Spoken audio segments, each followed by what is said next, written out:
Sono arrivate questa mattina le dosi da somministrare per la vaccinazione eterologo, ovvero per le persone under 60 che hanno ricevuto come prima dose AstraZeneca e che ora dovranno fare Pfizer o Moderna. Insomma, per i 36.000 veneti che faranno il mix di vaccino, si tratta di 20.000 dosi di Moderna e 10.530 Pfizer. Nei prossimi giorni arriveranno altri vaccini, lo ha annunciato il presidente Zaia, che ha anche ribadito la vaccinazione non è obbligatoria. Nessuno è obbligato a fare le vaccinazioni, ma noi abbiamo l'obbligo di legge di mettere nelle condizioni chi vuol farsi la vaccinazione di vaccinarsi.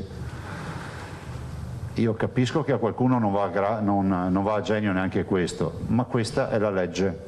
Poi ha aggiunto, il tema da discutere ora con il governo sarà obbligare le regioni a fare un determinato numero di sequenziazioni per dare un'identità ad ogni tipo di coronavirus trovato dai tamponi. Il Veneto è pronto a confrontarsi con questa sfida. Penso che adesso dobbiamo obbligare tutti a fare le sequenziazioni, perché abbiamo capito una cosa, che siamo passati da un virus che cacciavamo con il carro armato ad un virus che oggi dobbiamo colpire col cecchino.